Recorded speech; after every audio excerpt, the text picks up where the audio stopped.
रहस्यमय कोट उतारकर फिर अपनी बांह से एक षटकोणीय उपकरण निकालकर वह 10,000 मीटर ऊंची इमारत की छत पर चढ़ गया और बिना कुछ कहे कूद गया। बफर के प्रभाव से वह पहली मंजिल की बालकनी पर सुरक्षित उतर गई। गश्त कर रहे गार्ड के प्रतिक्रिया करने से पहले महिला तेजी से पत्थर के खंभे के पीछे छिप गई। फिर उसने अपने सिर से एक हेयर पिन निकाला, एक उपयुक्त पिन को ताले के छेद में डाला और 3 सेकंड से भी कम समय में उसने आसानी से ताला खोल लिया। हालांकि सामने शुद्ध सोने से बना महल उसे आश्चर्यचकित कर रहा था, लेकिन उसके कंधों पर मौजूद मिशन ने उसे वहां से जाने के लिए मजबूर कर दिया। उसने तेजी से मेज पर रखे कैंडलस्टिक को घुमाया और अगले ही पल छिपा हुआ गुप्त दरवाजा धीरे धीरे खुल गया। असल में इस यात्रा का उसका असली लक्ष्य इस दुनिया में बचा हुआ दुर्लभ खजाना था, लेकिन जैसे ही वे कार्रवाई करने वाली थी, खतरा चुपचाप आ चुका था। उसने अपनी कमर से एक रिबन निकाला और फिर उसे हवा में खूबसूरती से फेंका। पल भर में रिबन कई छोटे टुकड़ों में कट गया, लेकिन इतने अजीब जाल के सामने भी महिला शांत और स्थिर रही। उसने एक डिब्बा सूखा पाउडर निकाला और धीरे से एक बड़ी सांस फूंक दी। जल्दी ही अनगिनत नैनो स्टील के तार उसके सामने प्रकट हो गए, लेकिन वह महिला बिल्कुल नहीं डरी। उसने एक छलांग लगाई और तंग स्टील के तारों के बीच से निकल गई।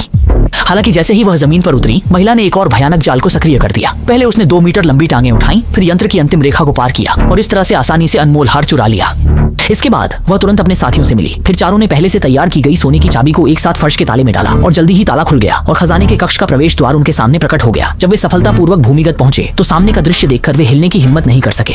आदमी ने मजबूर होकर उड़ती हुई चाकू को रास्ते की ओर फेंक दिया और तुरंत ही अनगिनत तीर बारिश की तरह निकलने लगे, जिससे कुछ लोग डर के मारे वहीं ठिठक गए। वे लोग उपाय सोचने की तैयारी कर ही रहे थे कि अचानक बोमी ने हल्की सी मुस्कान दी और अपनी लंबी 2 मीटर की टांगें बढ़ाकर तेजी से आगे की ओर दौड़ पड़ी। अपनी बेहतरीन चालबाजी के दम पर उसने आसानी से गोलियों से बचाव कर लिया।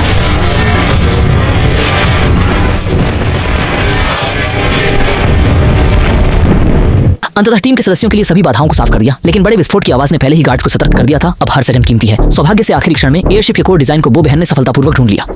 फिर आदमी ने बम की फ्यूज को जलाया, जिससे जमीन पर एक बड़ा छेद हो गया और जल्दी ही बड़ी मात्रा में नदी का पानी गुफा में भर गया, जिससे पूरी इमारत ध्वस्त हो गई। लेकिन वे निर्देशक की योजना के अनुसार सफलतापूर्वक बाहर निकल आए और फिर एक छिपे हुए स्थान पर गए, जहां वे अच्छी तरह से जश्न मनाने का इरादा रखते थे। लेकिन किसी ने भी ये नहीं सोचा था कि जैसे ही एक गिलास रेड वाइन मुंह में गई और शराब के स्वाद का आनंद लेने का समय भी नहीं मिला, तीनों तुरंत ही जमीन पर गिर पड़े। असल में सुंदर महिला पहले से ही ब्रिटिश अर्ल के साथ गुप्त रूप से मिली हुई थी और यह चुराई गई योजना ही उसके उच्च समाज में प्रवेश का साधन थी। इस समय उन्हें एहसास हुआ कि उन्हें धोखा दिया गया है, लेकिन अब कुछ नहीं किया जा सकता था। इस भारी आघात के बाद तीनों बंदूकधारी निराश हो गए और उन्होंने अपराध की दुनिया से बाहर निकलने का निर्णय लिया। जब तक लड़का छोटा शाय नहीं आया, तब तक सब कुछ बदल नहीं पाया। छोटा शाय के पिता भी बंदूकधारियों में एक माहिर थे और पिता की देखरेख में छोटा शाय ने उत्कृष्ट तलवारबाजी का कौशल सीखा। तो उस दिन उसने पेरिस जाकर कुछ बड़ा करने का फैसला किया, लेकिन पहाड़ से नीचे उतरते ही वह बिशप के बॉडीगार्ड से टकरा गया। जब उसने देखा कि वे लोग उसकी BMW का मजाक उड़ा रहे हैं, तो युवा जोश में उसने तुरंत उनसे माफी मांगने को कहा, लेकिन नतीजा यह हुआ कि वह उनसे कमजोर साबित हुआ और लड़ाई के दौरान उसकी बांह में गोली लग गई। जब छोटे शुआई की जान जाने वाली थी, तभी वहां से गुजर रही बोमेई ने उसे देख लिया। अपनी तलवारबाजी की कुशलता साबित करने के लिए छोटे शुआई ने स्थानीय 3 सबसे ताकतवर तलवारबाजों को बुलाया, लेकिन जैसे ही दोनों पक्ष निर्णायक लड़ाई के लिए तैयार हुए, एक समूह रक्षक जल्दी से वहां आ पहुंचे, क्योंकि चारों को अवैध लड़ाई के कारण घेर लिया गया था।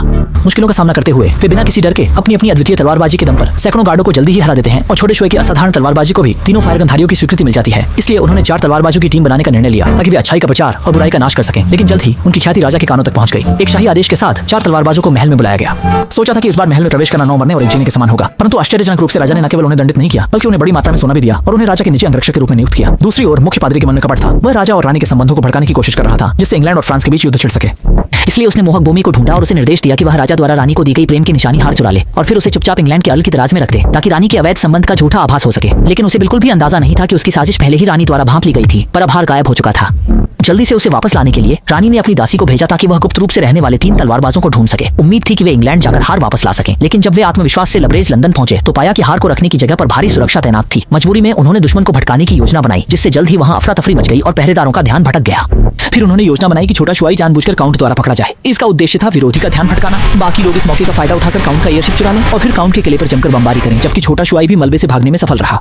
इसके बाद चारों ने गंभीरता से विश्लेषण करना शुरू किया और अंततः सर्वसम्मति से यह निष्कर्ष निकाला कि हार बोमे के पास छिपा हुआ है। इसलिए उन्होंने पहले से ही भारी रकम देकर गाड़ीवान को खरीद लिया। फिर गाड़ी को धीरे धीरे हवा में उठा दिया। बोमे को तब एहसास हुआ कि वह जाल में फंस गई है। कोई रास्ता न देखकर उसने हार सौंप दिया और फिर एयरशिप से छलांग लगा दी, जिससे उसकी मौके पर ही मौत हो गई और अंततः अपनी लालच के लिए अपनी कीमती जान गंवा दी।